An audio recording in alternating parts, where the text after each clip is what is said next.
아, 그, 조금 자세히 설명해 주시면은 감사하겠습니다. 아, 저도 네. 이해를 제가 힘이 못했어요. 닿는 데까지 최대한 자세하게 설명하겠습니다.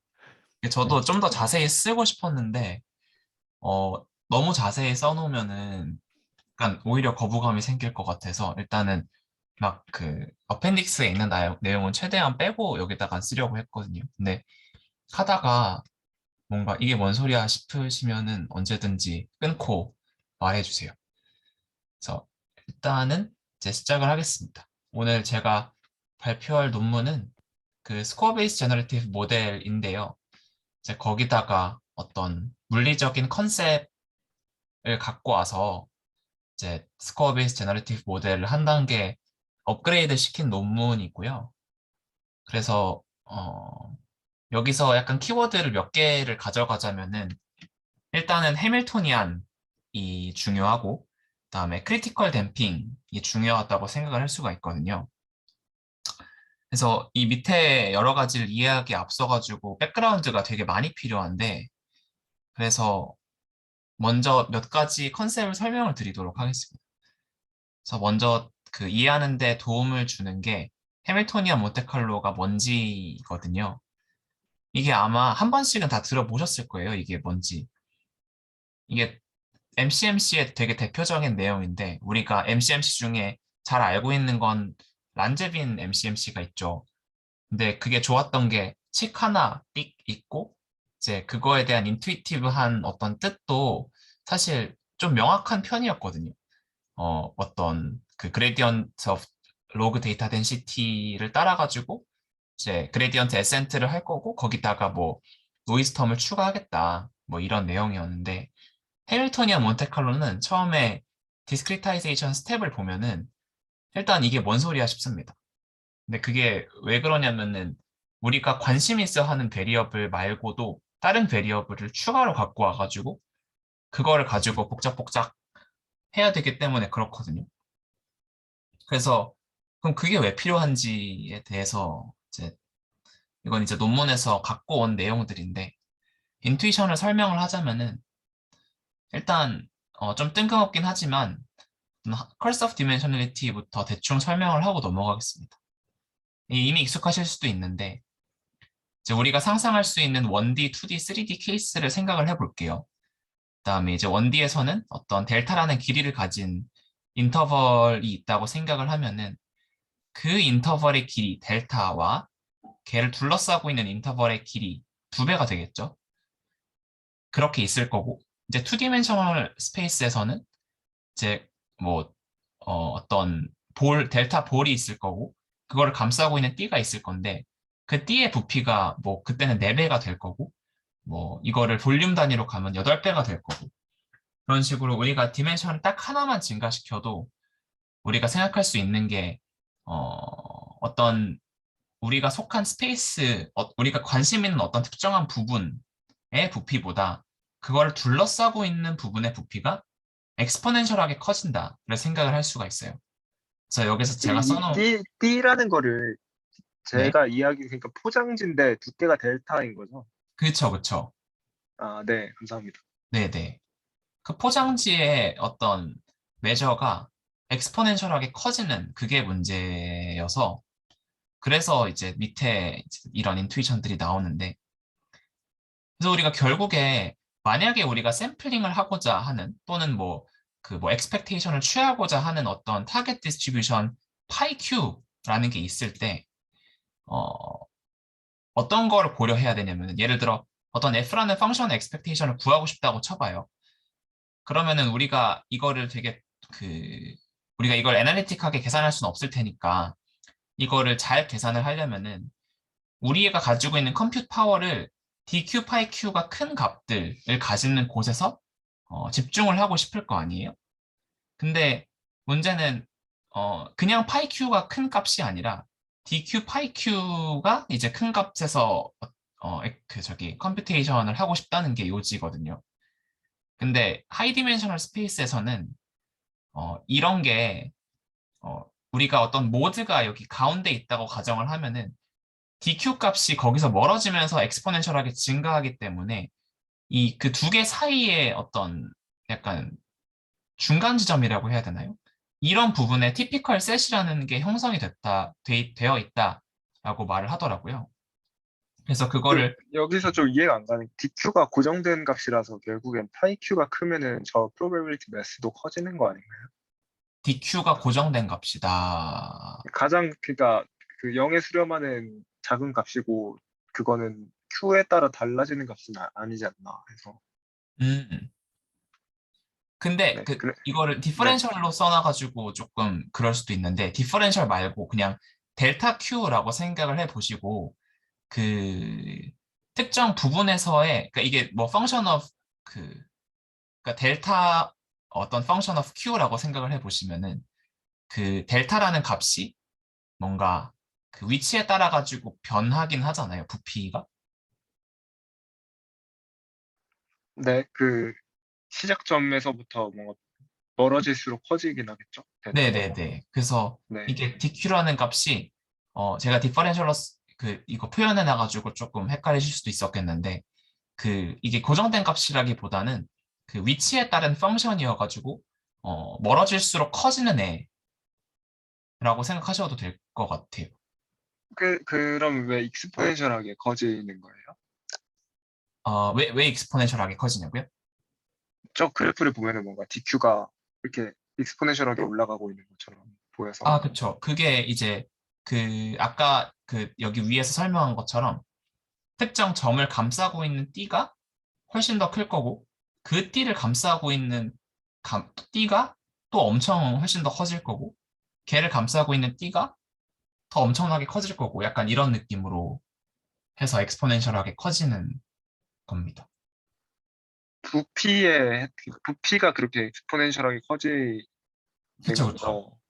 네, 그 DQ라는 게 그러니까 Q2 마이너스 Q1 이렇게 해서 델타 Q를 구했다는 걸로 이해를 해가지고 네, 길이라고 맞아요. 생각을 했거든요. 네, 어떤 거요? 그러니까 서로 다른 Q에 대한 길이, 그 사이 거리라고 생각을 했는데. 잠시만요. 네,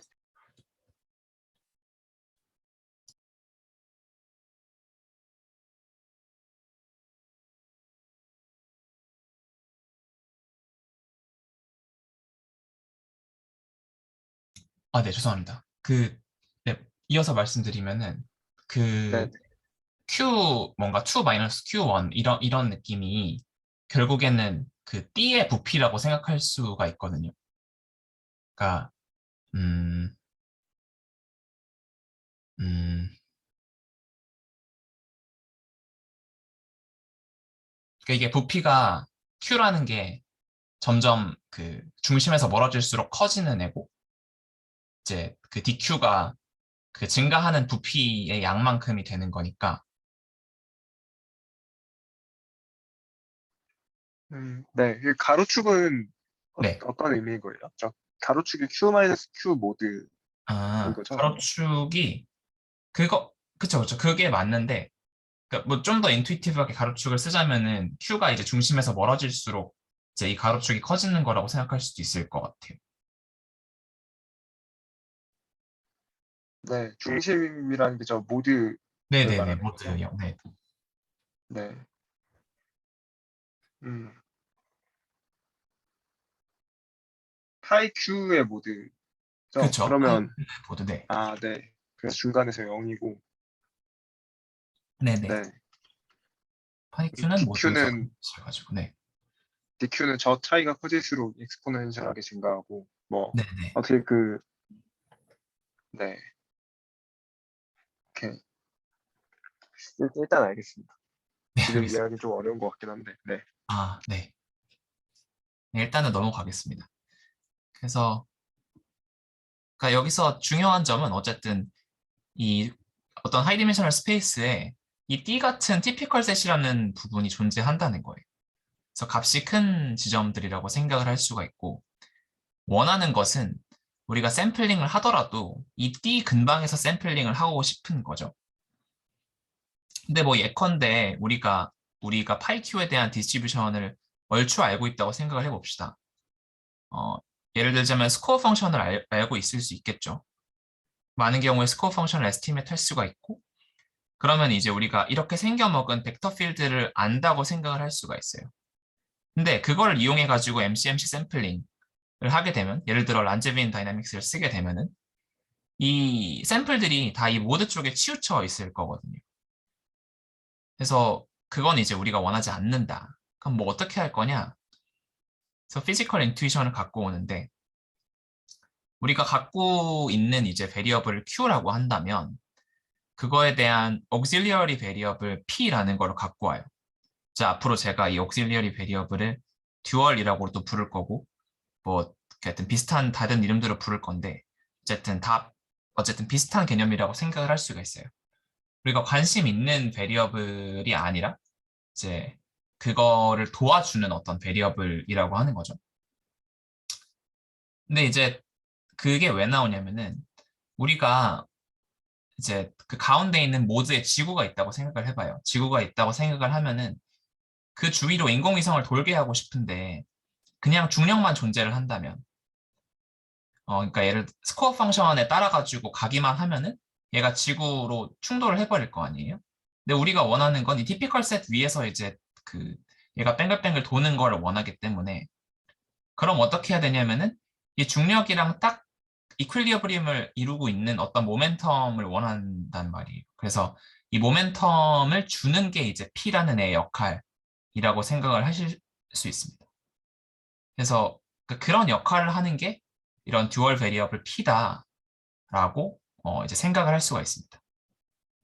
그 네, 그러니까 제가 이거를 이해했을 때, 그러니까 네네. 뭔가 모드로 가게 하고 싶지 않으니까 네, 벨로시티를 추가로 둬서 빙글빙글 돌게 한다 뭐 이런 거잖아요. 네네. 근데 그 위에 걸 이해 못해서 그런 걸 수도 있는데, 지금 딱 네. 드는 생각은 왜 덴시티가 가장 높은 모드로 가는 거를 왜 막아야 하는 거지? 그리고 왜 우리가 그 D 위에서 샘플을 하고 싶어 하는 건지가 아직 좀 이해가 음, 덜 된 것 같아서. 저도 사실 이거를 정확히 답변 드리려면은 제가 그 해밀토니안 몬테칼로에 대한 좀 약간 제너럴하게 이 MCMC 샘플링에 대한 그게 더 있어야 될 것 같은데, 백그라운드가. 저는 어떻게 이해했냐면, 이게 사실 인투이티브 하게는, 그러니까 왜냐하면 지금까지 그러니까 막 스코어 베이스드 모델에서 계속 주장해왔던 게 PX의 높은 지점에서 샘플링을 하고 싶기 때문에 우리가 란제빈 다이나믹스를 따라가지고 샘플링을 하고 싶다였는데, 이제 이 MCMC 컨텍스트에서는 보통은 이렇게 표현을 하더라고요. PX가 높은 지점에서만 가는 게 좋은 게 아니라 그 뭔가 PX, DX? 어쨌든 볼륨까지 같이 고려를 해가지고 그거 높은 점에서 샘플링을 해야 효율적인 샘플들을 얻을 수 더 좋은 샘플이다 라고 표현을 하더라고요. 그래서 그런 관점에서 얘가 좋다고 하고, 음, 그냥 단순히 PX가 높은 게 이제 왜 안 좋냐에 대한 뭔가 그 직관적인 답은 저도 사실 잘 모르겠습니다. 네, 그러니까 덴시티가 높은 게, 즉 매스가 높은 게 아니냐라고 질문했었던 위에 거가 해결되면 이것도 해결되는 것 같긴 하네요. 그쵸. 네, 그게 좀, 그거는 사실 좀 이걸 좀 더 이해해야 알 수 있을 것 같긴 한데. 네네. 음, 저도 나중에 그 더 알게 되면 공유하겠습니다. 네, 그 감사합니다. 찬우님이 왜 제 샘플들이 모드 지우죠? 아, 네. 다른 질문으로 좀 바꿔서 얘기하면 그냥 제가 좀 이해한 바로는 그러니까 PX가 큰 거를 원하는 게 아니라 PX, DX가 큰 점을 원하기 때문에 우리가 어, 델 Q 로그 파이 Q를 계산하는 거보다는 그 델 V 로그 파이 Q를 계산해 주는 게 좋다라고 이제 이해하면 될까요? 델 V가 여기서 V가 뭐죠? 그리고 예를 들어 뱅글뱅글 도는 방향의 V. 음, 그렇게도 생각할 수 있을 것 같아요. 근데 그쵸, 그쵸. 우리가 원하는 벡터 필드는 델 V가 맞죠. 네네네. 네. 그래서 Q가 아니라 듀얼이 어떤 의미일까요? 듀얼이, 그러니까 이게 듀얼이라고 쓴 건 제가 옵티마이제이션 컨텍스트에서 갖고 온 거긴 한데, 그러니까 뭔가 우리가 알고 싶어하는 프라이멀 베리어블 Q가 있는데, 이제 걔를 뭔가 그 잘 샘플링 하게끔 해주는, 그러니까 사실은 우리가 관심은 없지만 걔를 뭔가 마지노라이즈 했을 때 뭔가 Q를 샘플링을 그냥 돕는 애 정도로 생각하시면 될 것 같아요. 아, 네, 알겠습니다. 네. 네, 그래서 뭐 좀 장황하게 설명을 했는데 결국에 약간 해밀토니안에서 나오는 이 듀얼 베리어블이 여기 그 논문의 핵심이라서 이제 그런 좋은 어떤 도움을 주는 억실리어리 베리어블이 있다 정도로 테이크홈 메시지를 그렇게 가져가시면 될 것 같고 그 다음에 그걸 이용한 이제 해밀토니안 다이나믹스를 조금 더 자세히 보겠습니다. 해밀토니안 이 H라는 펑션이 이제 피직스 관점에서 설명이 잘 되는데 그냥 우리가 흔히 아는 게 이제 에너지 보존 법칙이 포텐셜 에너지랑 키네틱 에너지랑 더하면 일정하다 이거잖아요. 그래서 그거에 대한 이제 물리적인 수식을 전개를 해보면은 그냥 이 단순히 두 개의 식이 나오는데요. 예를 들어 QI라는 게 지금 포지션이라고 생각을 할 수가 있고 P라는 게 모멘텀이라고 생각을 할 수가 있거든요. 그래서 포지션을 T에 대해서 미분한 거, 속도가 되겠죠. 속도는 결국에 그 어떤 우리가 갖고 있는 포텐셜 아니지 그 키네틱 에너지를 미분한 거. 그래서 뭐 그 n분의 p다 뭐 이런 식으로 생각을 할 수가 있고 그 다음에 두 번째로 모멘텀을 미분한 거는 이제 포텐셜 에너지라는 U라는 게 있을 때 걔를 이제 Q에 대해서 미분한 그 포텐셜 에너지를 Q에 대해서 미분한 값이 결국에는 이제 모멘텀의 T에 대한 데리버티브다. 뭐 이런 식으로 설명하는 두 식이 있거든요. 그러니까 이 두 식은 그 물리하는 사람들은 되게 익숙한 식인 것 같고 이제 이런 프로퍼티를 가지는 식이 이제 해밀토니안이고 이제 그거를 이용해 가지고 그 해밀토니안 몬테칼로에서는 이 P랑 Q에 대해서 업데이트 스텝을 밑에 식같이 정의를 하거든요. 근데 이게 그 되게 좀 어브럽트하게 넘어가긴 했는데 그 제가 앞에서 이제 적어놓은 그 닐이라는 그 논문 보시면은 이제 이러한 프로퍼티들을 이용하면은 어떻게 하면 이런 인테그레이션 메소드가 나오는지 잘 설명이 돼 있어서 이제 그 데리베이션은 그쪽을 보시는 걸 추천드리고 그래서 요지는 이런 해밀토니안을 이용을 해가지고 P랑 Q를 샘플링 할 수 있는 방법 중에 가장 대표적인 게 립프로그 메소드라고 해가지고 이제 원래 이제 오일러스 메소드 같은 경우는 T 플러스 엡실론을 이제 뭐 특정 리니어 그러니까 어떤 테일러 어프록시메이션을 이용해가지고 풀잖아요. 여기선 이제 해밀토니안을 이용해서 P랑 Q를 왔다 갔다 하면서 업데이트를 합니다. 근데 이제 특이한 게 그 엡실론만큼 가는 게 아니라 그걸 반으로 또 쪼개가지고 뭐 이런 식으로 어프록시메이션 하게 되는데 이제 이러한 트릭들이 결국에 뭐를 원해서 그런 거냐면은 이제 이 그림을 보면은 조금 더 이해가 될 것 같은데 이제 A랑 B가 오일러스 메소드나 모디파이드 오일러스 메소드를 이용해가지고 인테그레이션을 한 거고 C랑 D가 리프로그 메소드를 이용해서 인테그레이션을 한 거거든요. 근데 리프로그 메소드를 이용한 게 뭐 당연히 더 정확하다도 있는데 또 어떤 좋은 프로퍼티가 있냐면은 스텝 사이즈를 조금 키워도 그 뭐 심플렉틱 스트럭처라고 말을 하던데 어쨌든 이런 스텝 사이즈를 키워도 이 뭐 어떤 특정한 좋은 프로퍼티가 있어가지고 얘가 어떤 누메리컬 에러가 오일러스 메소드에서처럼 뭔가 이게 증폭되는 게 아니라 이게 어큐뮬레이션을 되는 게 아니라 이제 그래도 이제 기존 우리가 원래 샘플링하고 싶어하는 디스트리뷰션 근처에서 이제 왔다 갔다 한다. 뭐 이런 좋은 프로퍼티가 있다고 합니다. 이 리프로그 메소드 방법에. 그래서 이 논문에서도 이 리프로그 메소드를 잘 이용해가지고 새로운 샘플링 방법을 제안하게 되고요. 이제 여기까지가 그 이 부분에 대한 설명인데 혹시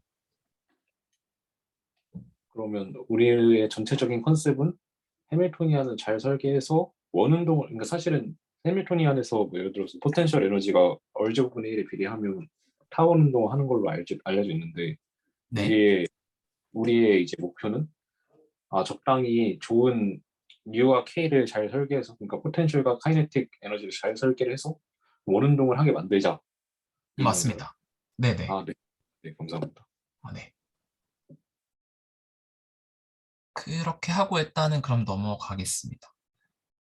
그 다음에 해밀토니안 다음에 또 중요한 게 이 온슈타인 울렌베크 프로세스라는 건데요. 이건 그냥 그 SD의 특정한 꼴이에요. 특정한 꼴인데 이게 중요한 게 뭐냐면은 어 이게 약간 ODE 관점에서 보면 그냥 exponentially decaying function이거든요. 그래서 그걸 풀어보면은 그러니까 서로 다른 어떤 initial value 프로블럼을 풀어도 결국에는 같은 값으로 수렴하는 특정 프로세스라고 생각을 할 수 있습니다. 그래서 이게 생각을 해보면은 우리가 forward SD에서 원하는 프로퍼티가 결국에는 t가 large t로 갔을 때 얘가 특정한 이퀄리어브림으로 수렴하는 것을 원하잖아요. 그래서 그런 거를 이제 부여해주는 어떤 식이 이 온슈타인 울렌백이 되고요. 그래서 이거는 네네. 저거 드리프트 저렇게 설계하면 뮤로 가는 거예요. 네, 우리가 출발하는. 네네네. 뮤로 네, 가게. 감사합니다. 네. 그렇게 되고.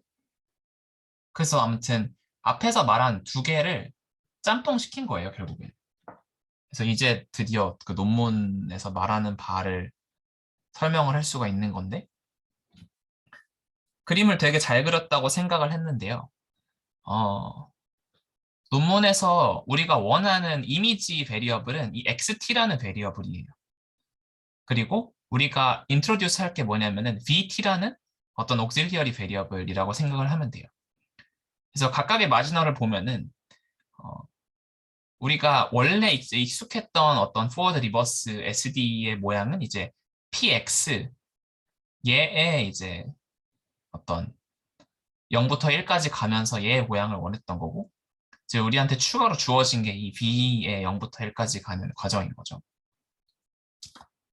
그래서 이 옥실리어리 베리어블 BT라는 거를 갖고 오면은 좀 재밌는 이제 현상들이 생깁니다. 그래서 논문에서 주장하는 바가 이거를 이용해가지고 어떤 해밀토니안을 잘 컨스트럭트 하면은 어, 스코어 펑션을 좀 더 스무드하게 만들 수 있다. 그러니까 결국에 이게 상윤님이 질문해 주셨는데 이게 뭐가 좋은 거냐면은 이게 우리가 결국에는 뉴럴 네트워크를 통해 가지고 그 S 세타 X 콤마 T를 이용해 가지고 어떤 스코어를 에스티메이션을 할 건데 이게 T에 따라서 그러니까 T가 뭐 0.1을 넣었을 때랑 0.12를 넣었을 때랑 크게 다르지 않으면 좋잖아요. 근데 이제 기존에는 이게 T에 따라서 되게 뭔가 센서티브 했기 때문에 그런 게 잘 안 됐는데 만약에 스코어 펑션이 타임 T에 따라서 좀 스무드하다면은 좀 더 안정적인 스코어 펑션 학습이 가능하겠죠. 그래서 그런 좋은 점이 있다는 거고 그 다음에 그 이제 좀 더 프랙티컬한 이슈로 가가지고 같은 컴퓨트 버젯 하에서 이제 여기서 제한하는 SGM이 그 전에 디퓨전 모델을 다 뛰어넘는다. 그 다음에 그 해밀토니안 몬테칼로에서 이제 어, 그 나오는 건데 리프로그 에스티메이터랑 그러니까 리프로그 인터그레이터랑 그러니까 비슷한 샘플링 스킴을 제안을 하거든요. 그런 샘플링을 쓰면은 기존에 이제 스코어 SD 같은 거에서 쓰던 오일러 마루야마 메소드 같은 것보다 성능이 좋다. 뭐 이런 장점들이 있습니다.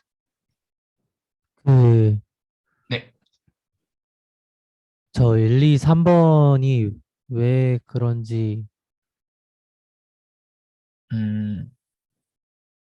1번이 제가 아까 말씀드린 그 T에 따라 가지고 어떤 스무드한 트레젝터리를 가지잖아요. 이 그림을 보시면은 기존 것보다.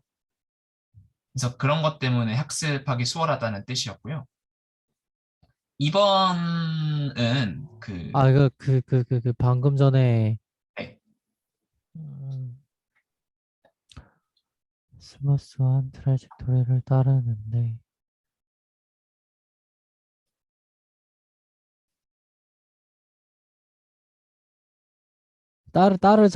따르는 거는 왜 따르는 건가요? 아, 네. 그거는 이제 밑에서 설명해 드리겠습니다. 아, 네. 네네네. 그, 근데 그리고 피규어를 되게 잘 그렸다고 말씀하셨는데, 네. 저도 좀 공감을 하고 싶어서 그런데, 피규어 좀 설명해 주실 수 있나요? 아, 2D로 그려놓은 거, 네. 이게, 그러니까 이제 이게 여기 왼쪽이 타임스텝 0이고 이제 여기 오른쪽이 1이라고 생각을 할 수가 있잖아요. 그래서 그러니까 0에서 1까지 XT랑 BT랑 같이 이제 SD를 보내면은 뭐 이런 식으로 샘플 패트들이 생겼는데 걔를 마지널라이즈 해가지고 XT 관점에서 봤을 때랑 BT 관점에서 봤을 때를 이제 비교를 해보면은 어, VT를 보면은 얘는 노말에서 시작해서 노말로 끝나는 그냥 단순한 앤데 이제 밑에서 말씀드릴 거긴 한데 노이즈 인젝션을 X에 대해서 이제 안 하고 V에 대해서만 하거든요. 그래서 V에 대해서 노이즈 인젝션을 쭉 하면은 이제 우리가 평소에 많이 보던 SD의 샘플 패스가 나오죠. 그래서 그거는 그건데 이제 VT라는 어떤 듀얼 베리어블에만 이제 노이즈를 넣었을 때 그거 덕분에 이제 XT에 대한 마지널을 보게 되면은 이제 이게 스무드한 어떤 그 트래젝토리가 나온다? 약간 이런 느낌이라 가지고 그 잘 그렸다라고 생각을 했던 거예요. 네. 네. 감사합니다. 네. 그 다음에 이제 2번, 3번도 이제 밑에서 같이 설명하는 게 좋을 것 같아서 일단은 넘어가겠습니다. 어, 이제 우리가 그 다뤄야 될 게 크리티컬리 댐프드 란제빈 디퓨전이 어떤 꼴을 가지냐인데 이제 우리가 지금 노테이션이 U가 됐어요. U는 그냥 X랑 B랑 컨캐티네이션 한 2D 디멘셔널한 베리어블이고요. XT랑 VT를 약간 그 나눠서 생각을 하기 위해서 저자들이 이런 블락 매트릭스 스트럭처를 갖고 오거든요. 그래서 그냥 일단은 너무 그 수식에 큰 뜻 두지 마시고 일단 F랑 G가 뭐 이런 식으로 정의된다. 이렇게 일단 그 정의하고 넘어가는 게 좋을 것 같아요. 근데 여기서 이제 몇 가지 파라미터들이 나오는데 이게 아무래도 해밀토니안에서 이제 가져오는 관점이기 때문에 물리학에서 쓰는 매스라든지 프릭션이라든지 이런 거를 정의를 하거든요. 그래서 이 각각의 베리어블들이 뭐 m은 매스고 뭐 이 감마는 프릭션이고 그런 거라고 생각을 할 수 있고 이제 베타라는 텀은 그 타임이 라스티로 갈 때 결국에 얘가 이퀄리어브리움으로 가도록 만들어주는 펑션이거든요. 근데 제너럴하게 쓰자면 걔를 그냥 베타 t로 쓸 수 있는데 논문에서는 다 이 콘스턴트한 펑션으로 실험을 했기 때문에 베타라고 썼다고 하고요. 이런 것들을 F랑 G를 위에 식에다가 플러그인 해가지고 그냥 풀어보면은 이 밑에 결론적으로 이 식이 나옵니다. 그래서 밑에 식이 중요한 건데 이거를 두 가지로 나눠볼 수 있어요. 앞에 있는 부분이 해밀토니안 컴포넌트고 이제 뒤에 있는 게 온슈타인 롤렌베크 프로세스인 건데 위에 저희가 이제 리뷰한 거를 따라가 보시면은 이 해밀토니안 컴포넌트만 딱 떼고 보면은 얘가 이제 해밀토니안의 정의를 그대로 다 따르고 있는 걸 확인을 할 수 있고요. 이 온슈타인 롤렌베크 프로세스도 마찬가지로 XT는 뭐 이 드리프트텀이 0이니까 관계가 없지만 VT의 경우에 얘가 특정한 값으로 수렴하는 그런 꼴을 나타낸다는 것을 확인을 할 수 있습니다. 그래서 이 두 가지로 나눠가지고 뭔가 분석을 해볼 건데 이 위에 이 블락 매트릭스 스트럭처니까 이게 XT랑 BT랑 따로 보는 게 가능하잖아요. 그래서 이제 위에 이 XT 부분만 따로 떼서 봅시다. 그러면은 이 XT에 대한 식은 이 위너 프로세스 부분이 0이잖아요. 그래서 XT라는 게 그냥 약간 OD 같은 모양만 남는 걸 확인할 수 있어요. 그래서 이제 위에 그 XT라는 게 스무드해지는 거거든요. 그래서 그 이제 아까 저기 세직님이 물어보셨던 것 같은데 이제 그 스무드해지는 이유가 약간 그런 거다라고 생각을 할 수가 있고 그 다음에 반면에 이제 VT 같은 경우는 제가 그 이전 설명을 따라가다가 방금 문장을 놓쳤는데 네. 다시 한 번만 설명해 주시면. 이게 XT라는 게 보시면은 이 뒤에 스토캐스틱한 부분의 값이 0이잖아요. 네네네. 그래가지고 그 XT에 다이렉트하게 더해진 노이즈 텀이 없다 보니까 이 ODE 부분만 남게 되고 이 ODE 부분으로 정의되는 샘플 패스이기 때문에 어떤 이 더 스무드해진다? 그런 뜻이었어요. 근데 그림 보면 이제 V0로 이 SD를 풀면 V0가 거의 V0의 분포가 계속 유지되는 형태로 진행이 되는 건가요? 그러니까 각 타임 스텝에서의 마지노를 말씀하시는 건가요? 네네네. 각 타임 스텝에서도 다 V0가 네, 이제 맞아요. 다 노멀이에요. 그냥 베리언스 값만 좀 달라지고. 네, 감사합니다. 네. 어, 네, 그렇고, 네. 그래서 아무튼 그 두 가지 컴포넌트를 보자면 그런데 VT를 보자면은 얘는 이제 SD가 맞죠. 그래서 이러한 부분 때문에 얘한테는 이제 노이즈가 계속 인젝션 되는 거고. 그럼 이제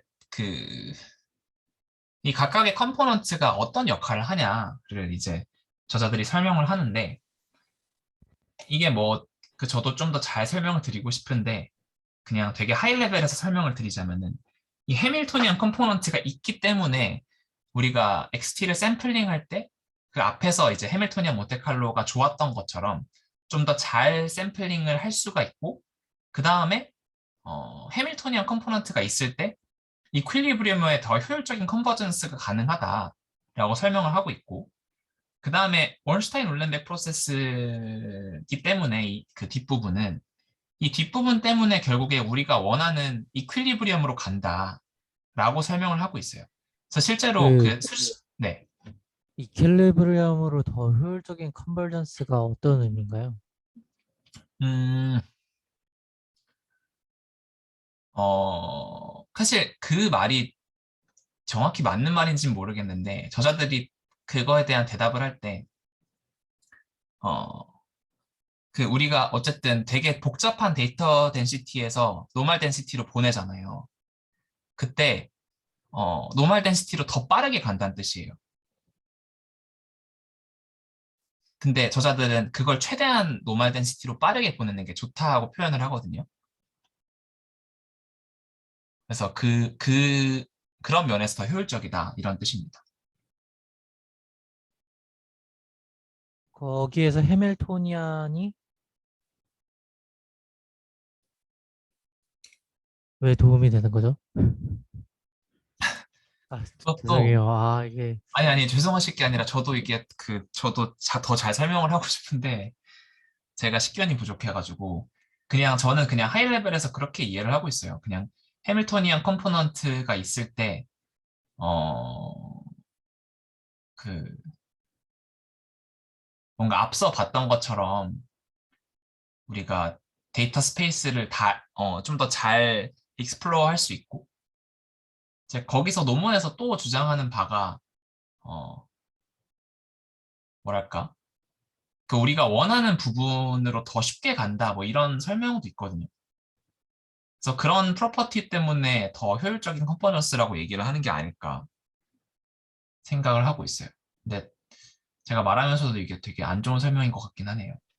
지금 저희가 보고 있는 저 SD가 그 데이터에서 노이즈로 가는 포워드 SD를 보고 있는 네, 거죠. 맞아요, 맞아요. 음, 근데 위에서 봤던 해밀토니안 그 MCMC 그 방법은 데이터를 샘플링하기 위한 방법인 것 같은데 맞죠? 뭔가 여기서 말하는 그 컨버전스가 노멀 노이즈로 가는 컨버전스라는 게 뭔가 어, 뚜렷하게 이해가 잘 되지는 않네요. 음, 사실 노말로 가는 컨버전스가 여기서는 빠른 게 맞죠. 빠른 게 맞는데 저자들도 노말로 빨리 가는 게 더 좋다라고 하는데 그거에 대한 근거가 명확히 있는지는 잘 모르겠거든요. 근데 아무튼 이 근데 해밀토니안 네, 여기서 말하는 게 X에는 결국에는 노이즈를 인젝션 하지 않지만 저 벨로시티가 섞이잖아요. 저 앞에 m 인버스 벨로시티가 x에 더해지면서 그쵸.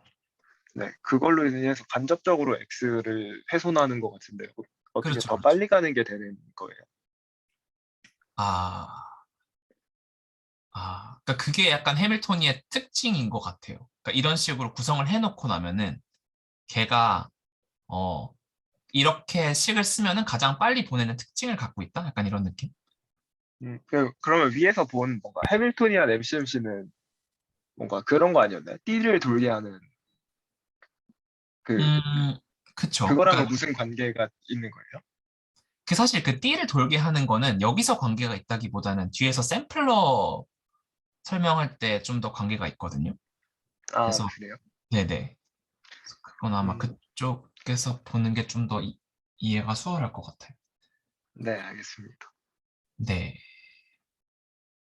그래서 제가 설명하던 게 결국에 이 오른쪽에 있는 이 수렴하는 부분, 이 온슈타인 울렌베 프로세스 때문에 결국에는 얘가 수식을 풀어보면은 어떤 두 개의 노멀 디스트리뷰션의 이 두 개의 노멀 디스트리뷰션의 프로덕트 꼴로 나오게 돼요.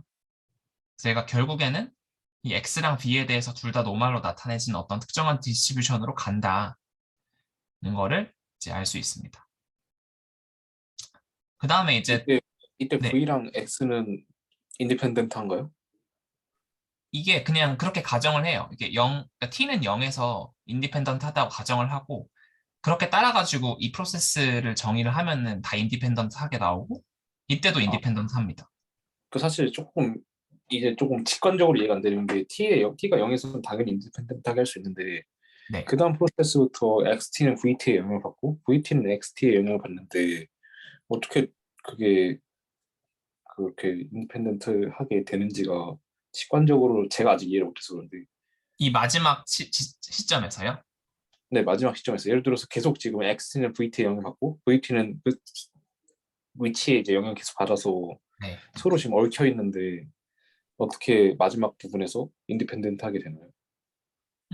근데 그러니까 두 개가 각각의 타임 스텝에서는 묶여 있다고 하더라도 그게 만약에 예를 들어 좀 직관적으로 X랑 V가 둘 다 0으로 가면은 그러니까 디펜던트 하나, 인디펜던트 하나 둘 다 0으로 가면은 인디펜던트하게 쓸 수 있지 않을까요?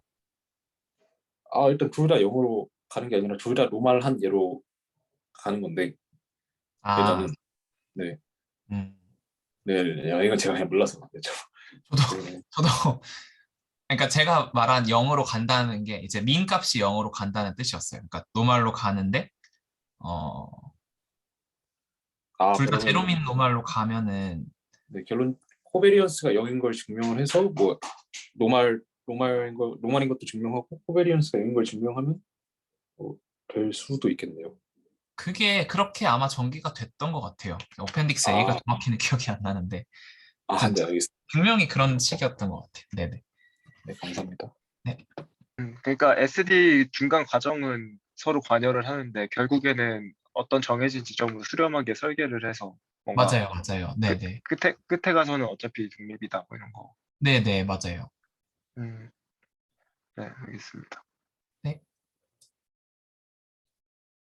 그 다음에 이제 크리티컬 댐핑 뭐 얘네들이 뭘 말하는 건지 이제 설명을 하는데 이건 어펜딕스에 있는 그림이거든요. 근데 좋은 그림 같아서 갖고 왔어요. 이제 A가 언더댐프드 케이스예요. 우리가 이건 사실 그 일단은 제끼고 오버댐핑 케이스를 봅시다. 그럼 위에 이제 PX에 대한 T에 따라서 전개를 보면은 그 우리가 흔히 보던 스코어 SD에서의 모양이 이렇거든요.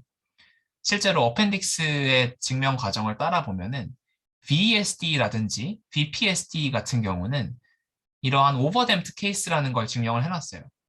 그거 보시면은 좀 재밌는데 결국에 이러한 오버댐프드 케이스 같은 경우는 뭐가 문제냐면은 디노이징 프로세스가 이제 쓸데없이 어렵다 뭐 이런 얘기를 하고 있거든요. 그러니까 노이즈 인젝션을 지나치게 많이 해야 된다는 그런 단점이 있다고 생각을 할 수가 있고 근데 이제 크리티컬 댐프트 과정을 보면은 이제 X 베리어블이 더해지는 노이즈가 상대적으로 덜하고 그래서 어떤 디노이징 프로세스가 상대적으로 수월할 거고 그러니까 이 V에 대한 P를 봐도 아무래도 그러니까 좀 덜 노이지하다 그래야 되나요? 그런 것들이 도움이 될 거다라고 설명을 하고 있고 그러면 이제 왜 언더댐핑은 안 좋냐라고 말할 때 이제 어떤 특히나 X 관점에서 보면은 언더댐핑 같은 경우는 되게 위글리하게 가잖아요. 이런 게 좀 패톨로직 비헤이비어를 만들어낼 수 있다. 이렇게 설명을 하면서 안 좋다고 하고 있습니다. 저자들이 물리하는 사람들 같은데 이제 크리티컬 댐핑 같은 경우에 이제 우리 물리 배울 때 생각을 해보면은 걔가 그 어떤 세컨드 오더에서 그 제일 이퀄리브리엄으로 빨리 보내는 이제 그게 크리티컬 댐핑이라고 생각을 할 수가 있어서 이제 그런 좋은 특징들을 많이 갖고 오기 위해서 크리티컬 댐플 안젤린 다이나믹스를 쓴다고 생각을 할 수가 있고요. 네, 그래서 이 부분은 어쨌든 이 크리티컬 댐핑 부분을 설명을 하고자 이 감마가 4m이 되도록 설정을 우리는 하겠다라는 거에 대한 그 이유를 설명하기 위해 있는 부분이고요. 이제 앞으로는 이 크리티컬 댐핑 케이스에 관해서만 이제 설명을 하겠습니다. 그 감마 제곱이 4m인 경우에. 그 그 다음에 M은 미리 정하는 거예요. 네, m은 그냥 우리가 미리 정하고 가는 파라미터 같은 거예요. 네, 저 감마가 아까 뭐였죠? 노이즈 뭐 얼마나 좋아할지 그 물리적인 뜻이죠. 아니요, 그 SD에 대해서 감마가 어디죠? 여기도요. 프릭션. 아, 저기 있다. 아, 네네, 네네네. 확인했습니다. 그래서 그렇게 정의를 하고, 그러니까 이제 결국에 감마랑 m 값이 정의가 됐으니까 스코어 매칭 오브젝티브를 써야겠죠. 스코어 매칭을 해야 되니까. 그럼 이제 여기서 일단은 그 가정을 하고 들어가는 게 t는 0에서 x랑 b는 인디펜던트하게 이제 세팅을 하고 가요. 그러니까 b는 어차피 우리가 관심 없고 그냥 노말로 정의를 해도 문제 없을 거고 x0에서의 pdf는 데이터 덴시티의 pdf여야겠죠. 일단 그렇게 정의를 한 다음에 어펜딕스 B.3 가보시면은 이제 그거를 맥시멈 라이클리후드 트레이닝을 하려면은 어떻게 이제 그 스코어 매칭 오브젝티브를 잡아야 하냐가 설명이 돼 있는데 이제 그걸 따라가시면은 결국에는 우리가 흔히 그 익숙한 스코어 매칭 오브젝티브가 UT에 대해서 나와요. 근데 이제 그 여기서 조심해야 될 게 이 나블라가 VT에 대해서 그 써 있다는 걸 조심해야 되는데 이게 UT에 대해서가 아니죠. 그러면은 이제 이 그 우측 부분을 그 저기 베이스룰로 풀어가지고 다시 써보면은 결국에 이거는 그러니까 PT, UT, 로그 PT, UT에 대한 그 VT에 대한 그레디언트가 결국에 뭐랑 같아지냐면은 VT given XT에 대한 VT의 그레디언트가 되거든요. 근데 이걸 왜 갑자기 얘기를 했냐 하면은 이건 사실 막 제가 막 엄밀하게 써놓진 않았지만 일단 PV0는 노말이잖아요. 그래서 이 PV는 결국에 계속 노멀 디스트리뷰션을 따라가면서 타임 스텝이 변해도 노멀 디스트리뷰션으로 유지가 되는데 T가 변해도 그러니까 PVT 기분 XT가 결국에 PXT보다 좀 더 노멀 디스트리뷰션에 가까울 것이고 그래서 우리가 학습하는 스코어 펑션이 어프록시메이트 하기가 좀 더 편할 거다라고 썰을 풀고 있어요. 근데 뭐 다른 타임 스텝 T에 대해서는 정확히 보여주기가 어렵지만 그 제일 단순한 경우인 T는 0에서의 이제 비헤이비어는 바로 볼 수가 있는 게 T는 0에서는 X랑 V가 인디펜던트 하잖아요. 그래서 PV0 기분 X0는 PV0랑 똑같아요. 근데 PV0는 노말이잖아요. 그래서 노말이기 때문에 결국에 t는 0에서 스코어 펑션이 에스티메이트 해야 되는 거는 그냥 노멀 디스트리뷰션의 그레디언트이기 때문에 당연히 우리가 원래 배워야 했던 px0보다 에스티메이트 하기가 훨씬 편하겠죠. 그래서 그런 거를 장점이라고 설명을 하고 있습니다. 그러니까 뭔가 그러니까 말하자면 데이터의 스코어를 구하는 것보다 뭔가 그 스코어랑 합쳐져서 어떤 오르빗을 돌게 하는 벨로시티의 그 벨로시티를 구하는 게 더 쉽다? 그렇죠. 그런 근데 그런 거. 마침 그 벨로시티, 그러니까 이 V라는 게 노멀 디스트리뷰션에 가깝기 때문에 그거를 어프록시메이트 하면은 스코어 펑션이 좀 더 잘 학습이 될 것이다. 학습이 쉬울 것이다. 약간 이런 느낌입니다. 오픈 그 리뷰 영에서 보니까 네, 다 이걸 메인 컨트리뷰션으로 다 생각하는 것 같던데. 네, 네. 그런 것 같아요. 그 또 뭐 말하려고 하셨? 아, 네. 그 왜 0에서 스코어를 학습하기 쉬운 게 중요한 거죠? 왜 사실 전체 T를 다 학습을 해야 맞는데 왜 음, 0에서 학습하기 쉬운 게 어떤 게 중요한 건지 잘 모르겠었고. 그러니까 0에서 그게 학습 네네. 네, 그렇게 생각하실 수도 있는데 그 그 0 근처에서가 늘 문제가 됐었어요. 이 스코어 SD에서. 실제로 그 왜 그러냐면은 밑에 또 설명했던 것 같은데. 그러니까 디노이징 스코어 매칭을 쓰잖아요, 보통. 그러면은 그거에 대해 그레디언트를 구해보면은 이런 꼴이잖아요. 근데 문제는 0에 가까워지면은 이 시그마 t의 값이 0에 가까워지기 때문에 그 언바운디드한 스코어를 갖게 돼요. 0 근처에서는. 그래서 그런 문제들이 있기 때문에 실제로 이거를 그 이제 실험에서 코드 돌릴 때는 t를 0까지 안 쓰고 어떤 엡실론, 그러니까 10-5승 등의 값을 정하고서 거기까지만 하잖아요. 근데 그러니까 그런 게 결국에 0에서의 패톨로직한 비헤이비어를 좀 피하고 싶어서 그런 거고, 그러니까 우리가 그걸 해결했다고 볼 수는 없는 거죠. 그래서 실제로 이런 t는 0에 가까워질 때 그 리밋에서 발생하는 문제들을 해결하기 위한 논문들, 그 저기 카이스트 문일천 교수님 연구실에서 나왔던 논문이 있는데 그거 그 논문 보시면은 이거 제가 여기 링크 달아놨던 것 같은데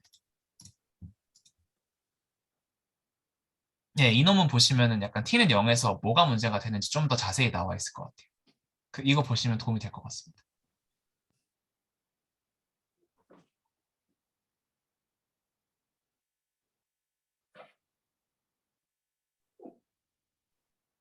그 다음에 혹시 되셨나요? 네네. 네. 그리고 어디까지? 그 다음에 그 이 저자들이 그 스코어 매칭을 그냥 스코어 매칭을 쓰는 게 아니라 하이브리드 스코어 매칭이라는 걸 새로 정의를 하거든요. 근데 하이브리드 스코어 매칭이 그 기존에 쓰던 디노이징 스코어 매칭이랑 조금 달라요. 그냥 디노이징 스코어 매칭을 쓰면은 뭐 이런 꼴이 되겠죠. 근데 이제 그러니까 이때는 UT 기분 U0일 거고. 근데 이거를 쓰는 게 아니라 뭘 쓰냐면은 이 UT 기분 X0를 쓰거든요. 이거는 그냥 그 저기 디노이징 스코어 매칭 처음 제안한 그 논문에 있는 데리베이션이랑 그냥 비슷하게 쓰면은 결국에 DSM이든 HSM이든 그냥 스코어 매칭에 뭐 플러스 컨스턴트 꼴로 나타내가지고 결국에 같다는 거를 보일 수 있는데 그럼 왜 굳이 HSM을 써야 되느냐가 문제일 거잖아요. 근데 왜 HSM을 써야 된다고 주장을 하냐면은 이 그 UT 기분 유제로에서 샘플링을 하려면은 그러니까 우리가 원래 트레이닝 했던 것처럼 유제로를 샘플링을 우선 하고 그 다음에 거기다가 노이즈 가우시안 애디티브 노이즈를 더해가지고 UT를 샘플링을 하잖아요. 근데 이제 그러면은 어떤 문제가 있냐면은 이 유제로가 기억하실지 모르겠지만 X0랑 V0의 컨캐티네이션이잖아요. 그렇게 되면은 X0랑 V0를 둘 다 샘플링을 해야겠죠. 그래서 그 V0까지 샘플링을 해야 되는 것 때문에 베리언스가 더 커진다. 그래서 그런 거를 서컴펀트 하기 위해서 U0, 그러니까 V0를 따로 샘플링할 필요 없이 X0만 샘플링을 하고 싶다. 이런 이유로 이제 하이브리드 스코어 매칭을 제안을 합니다. 그래서 그거를 이제 트레이닝 오브젝티브로 이용을 하게 되고요. 이게 뭐 t는 0에 가까워짐에 따라서 뭐 언바운디드 스코어가 를 갖게 되고 뭐 이 부분은 아까 이제 설명을 해드렸던 것 같아서 일단 넘어가겠습니다. 여기까지. 저거 네. X0가 기분일 때 UT를 어떻게 구하는 거예요? 그러려면 V0를 한번 샘플링 해야 될 것 같은데 뭔가 X0가 기분일 때 UT를 네, 말씀하시는 뭔가를 컨캣해서 U를 만들어야 되잖아요. 그 식이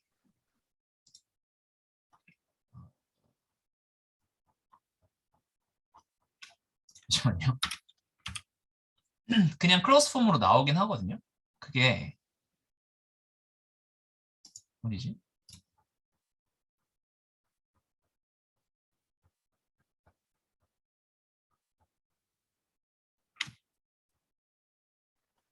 음,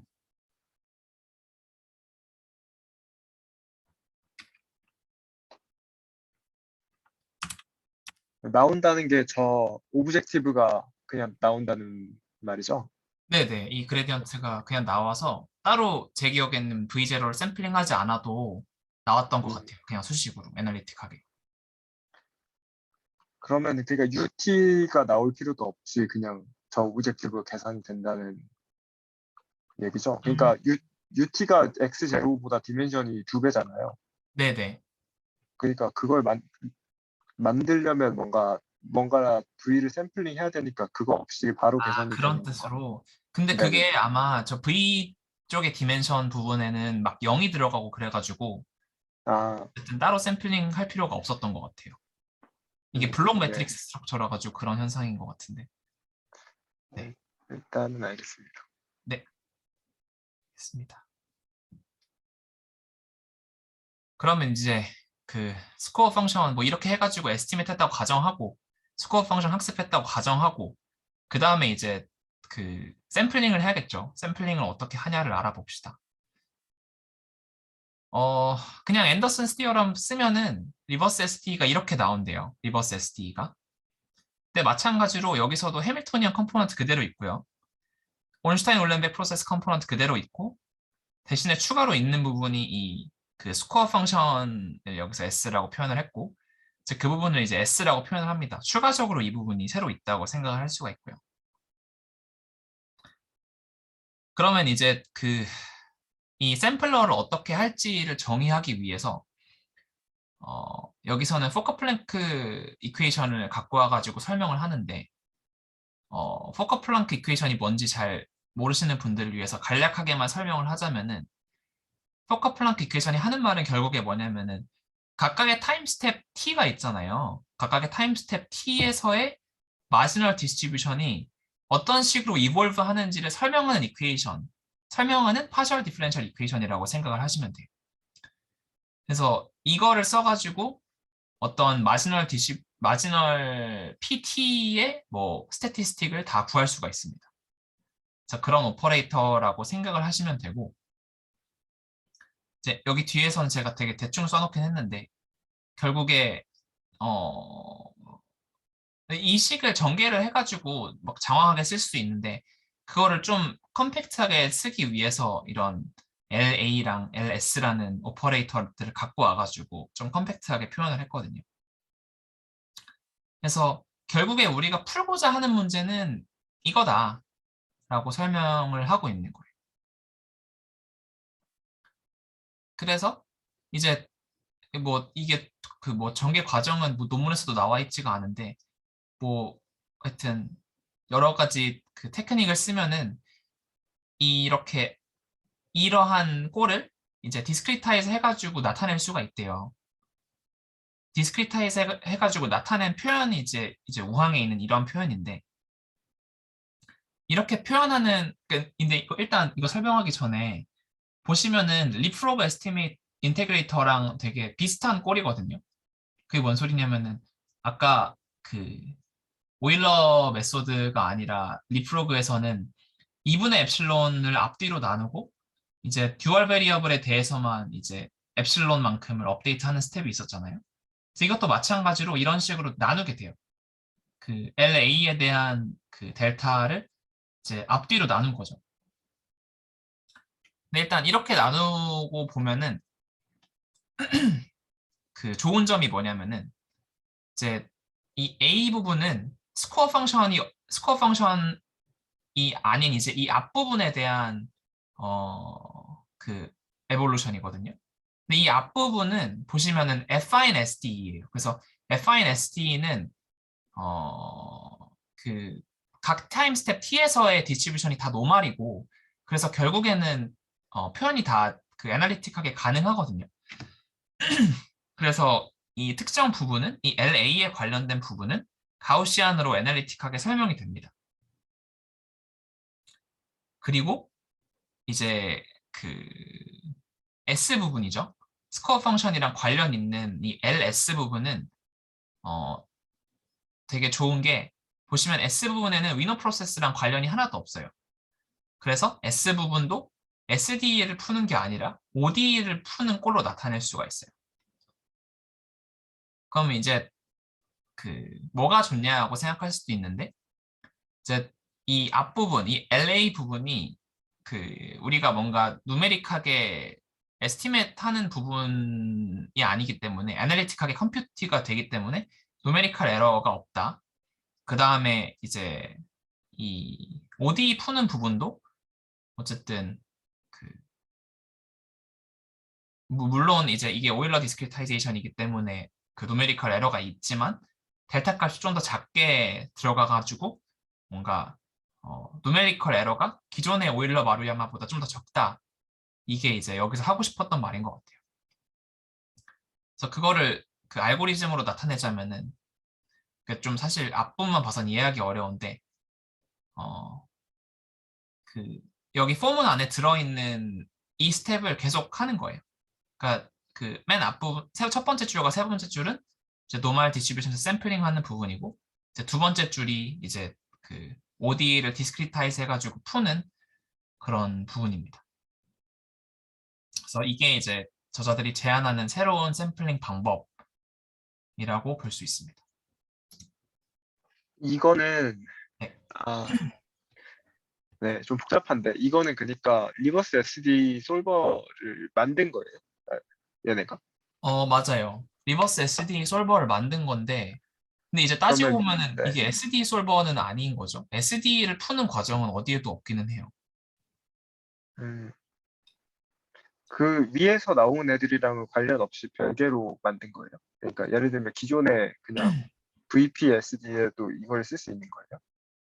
아니요. 그건 아닌 것 같아요. 그러니까 이걸 쓸 수 있는 음, 이유는 그 해밀토니안 스트럭처 때문에 이 듀얼 베리어블을 쓰면서 이제 이걸 쓸 수 있게 된 거고요.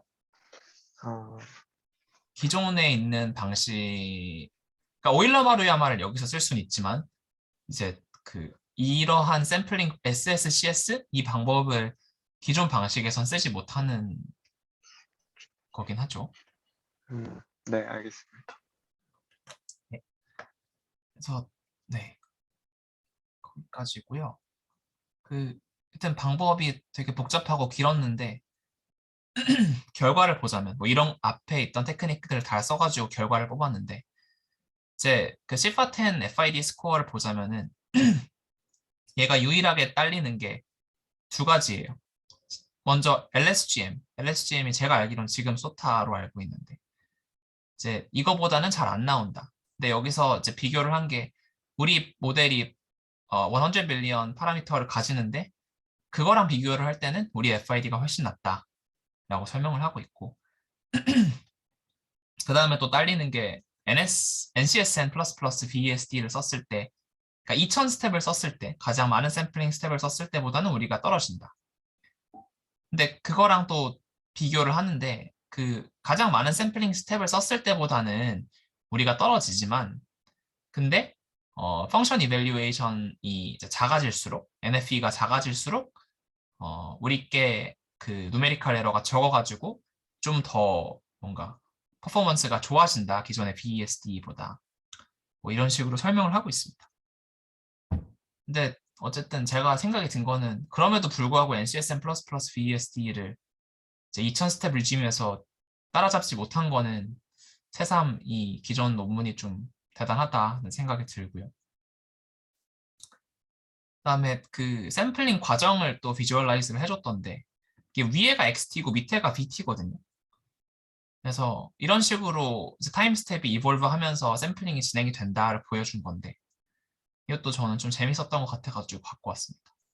뭔가 BT의 역할이 인투이티브 하진 않는데 보시면은 이미지가 뭔가 생성될락 하다가 얘는 다시 노이즈로 가버리죠. 그래서 벨로시티는 왜 이미지 형태를 띄는 거예요? 저도 그게 살짝 궁금하긴 한데 제 생각에는 XT랑 BT가 커플링이 돼 있잖아요. BT가 XT에 디펜던트 하잖아요. 네, 그 등장했다 왜 다시 사라지는지도 좀 궁금한데. 사라지는 이유는 결국에 BT가 그 수식을 전개를 해보면은 그 이퀄리브리엄 포인트로 갔을 때는 노멀 디스트리뷰션으로 다시 가버리잖아요. 그래서 0으로 갈 것 같아요. 네. 이거를 그럼 왜 보여준 거예요? 무슨 그러니까 뭔가 그냥 BT가 코멘트 어떻게 같은, 네, 변했지 음, 그런 거를 그냥 보여줘. 그냥 보여준 거다. 네네. 막 특별한 이유는 없고 음, 어펜딕스에 있는 뭔가 내용이라서. V의 인투이티브한 효과 뭐 이런 거를 기대했는데. 그런 것도 저도 기대를 했는데 그런 설명은 딱히 없더라고요. 네. 그래서 근데 일단은 논문에 수학이 너무 많고, 그쵸. 네, 맞아요. 너무 복잡해서 잘 모르겠어요. 거의 뭔가 하이레벨 인투이션이라도 건져가려고 했는데 실패한 음. 것 같네요. 이게 저도 설명을 좀 제가 이걸 더 잘 이해하고 있었으면 설명을 인투이티브하게 잘했을 텐데 저도 사실 그 수식은 다 따라갔다고 생각을 하는데 거기서 오는 하이레벨 인투이션이랄까? 이런 게 설명이 잘 안 되더라고요. 그래서 어려운 논문 리뷰어들은 어디에 감동한 거예요? 감동이요? 감동 네, 어 그러니까 이 뭔가 해밀토니안을 그냥, 쓴 네, 생각을 했다? 약간 이거에도 감동을 한 것 같고 어, 그러니까 제 생각에는 그 감동을 한 부분이 물론 근데 이게 사실 이렇게 여러 가지를 써가지고 성능을 조금 올렸다잖아요. 근데 그 성능을 올린 방식이 theoretical하게 되게 뭔가 말이 되게 잘 풀어놔가지고 거기에 감동을 한 게 아닐까 이렇게 생각을 합니다. 그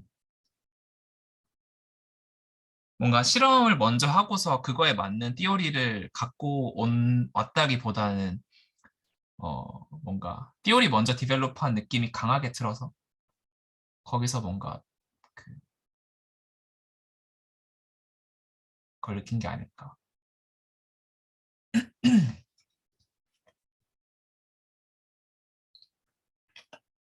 그 저자들 발표한 거는 없죠.